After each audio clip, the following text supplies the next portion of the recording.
Hello dear students. Previous video में हम लोगों ने समझ लिया था कि जब उन्होंने जो मिसेस हैरियट हैं जो एक मेल थे, उन्होंने जब मिसेस पम्फ्रे को ये बताया कि आप इसको ये चीज़ कट डाउन करती हैं या नहीं करती हैं, आप एक काम कीजिए कि आपको जो जो मैं कहता जा रहा हूँ वो आपको करना है। तो वो मिसेस जो पम्फ्रे होती हैं वो अचानक से जल्दी से कहती हैं कि हाँ, बिल्कुल सब कुछ करने के लिए तैयार हूँ अगर इसको ठीक करना है तो। लेकिन कुछ दिनों के बाद ही उसके पास कॉल आती है मिस्टर हैरियट के पास, और वो ये देखते हैं कि वो उस कॉल में क्या कहती हैं वो, और कहती हैं कि वो अपनी फेवरेट डिश तक खाना छोड़ दिया है उसने। वो इतना बीमार हो गया है कि उसको कुछ देना तो छोड़ो, अगर वो थोड़ा भी मैं दे रही हूँ वो भी नहीं खा रहा है। अब आगे क्या होता है पढ़ते हैं और समझते हैं।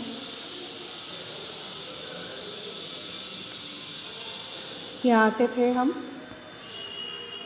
But I took a firm line, लेकिन मैंने उनसे सीधे टुक मतलब फर्म का मतलब दृढ़ निश्चयी होकर उनसे कहा, Tricki was very ill and this was the only way to save him. कि ट्रिकी जो है वो बहुत ज़्यादा इल यानी बीमार है, and this was the only way to save him, और ये एकमात्र तरीका है कि उसको क्या करने के लिए, कि सेव करने के लिए, उसकी जान बचाने के लिए। इन फैक्ट यानी वास्तव में I thought it best to take him without delay and followed by Mrs Pumphrey's वेलिंग्स।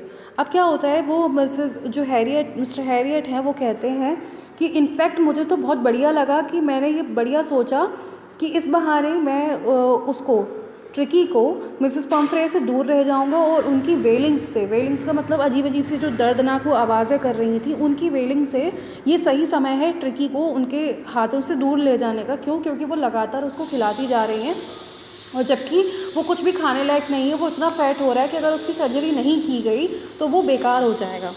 आगे वो क्या कहते हैं, I marched out to the car carrying the little dog wrapped in a blanket. I marched out to the car मतलब मैं अपनी car तक क्या हुआ, मार्च किया, करना शुरू किया, मैंने चलना शुरू करा अपनी कार तक के लिए।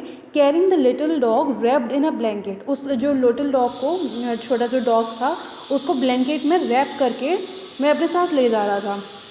The entire staff was roused. Entire staff किसका कहा जा रहा है, जो मिसेस पम्फ्रे के नीचे जो काम करने वाले काफ़ी नौकर थे उनको बोला जा रहा है कि वो जो सारा स्टाफ था वो राउज्ड यानी खड़ा हो गया।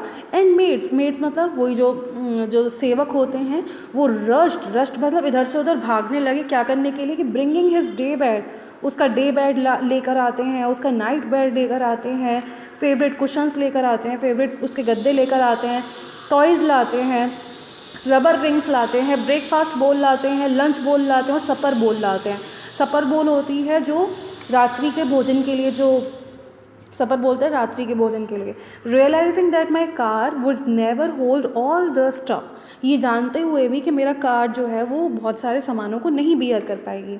आई स्टार्टेड टू ड्राइव अवे, मैंने स्टार्ट कर दिया ड्राइव अवे यानी कार को चलाना शुरू कर दिया। एज आई मूव्ड ऑफ, मैं जरा सा ही वो हुआ था, मूव मतलब खिसका ही था, मैंने अपनी कार को थोड़ा सा ही चलाया था। Mrs Pomfrey with a despairing cry, despairing होती है बहुत ही निराशाजनक, वो क्राई एक आवाज़, तो वो मिसेस पम्फ्रे जो है वो बहुत ही डेस्पेयरिंग क्राई यानी थोड़ी दुखद भरी आवाज़ से, through an armful of the little quotes through the window, और विंडो से वो आर्मफुल यानी भर के, अपने पूरे बाजुओं को भर के कुछ कोट्स जो कि ट्रिकी के थे वो विंडो से फेंक देती हैं। क्यों? क्योंकि भाई मैंने तो वो दरवाज़ा बंद कर दिया था तो जगह तो रही नहीं थी। I looked in the mirror before, मेरे पास जो गाड़ी में मिरर लगा हुआ था मैंने उससे देखा। Before I turn the corner of the drive, जब मैं कार को मोड़ने ही वाला था, एवरीबडी वॉज इन टीयर्स, प्रत्येक व्यक्ति किस में था, टीयर्स यानी आंसुओं में था। आगे देखते हैं। आउट ऑन द रोड यानी बाहर की तरफ रोड पर, आई ग्लेंस्ड डाउन यानी मैंने जब नीचे की तरफ नज़र दौड़ाई, at the pathetic little animal gasping on the seat by my side, यानी मेरी सीट के बराबर में वो गैस्पिंग कर रहा था। गैस्पिंग का मतलब है हाँफते हुए चल रहा था। आई पैटेड ऑन द हेड, मैंने उसका ट्रिकी का हेड जो है वो पैट किया, पैट का मतलब होता है थोड़ा थपथपाया।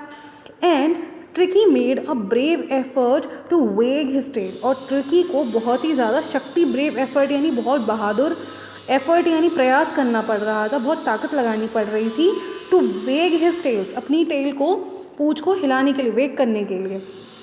पुअर ओल्ड लैड, बेचारा, ओल्ड मतलब थोड़ा बूढ़ा और लड़का, क्योंकि भाई वो बूढ़ा कैसा लग रहा था, देखने में लग रहा था। I said you haven't a kick in you but I think I know a cure for you. You haven't a kick in you, तो मतलब एक है ना, किक भी नहीं कर सकते, लात भी नहीं मार सकते, but I think I know a cure for you, लेकिन मुझे पता है तुम्हारे लिए क्या चीज़ होगी जो तुम्हें क्योर कर सके। क्योर का मतलब ठीक कर सके। इसके आगे का स्टूडेंट्स अगली वीडियो में पढ़ेंगे। Thank you all.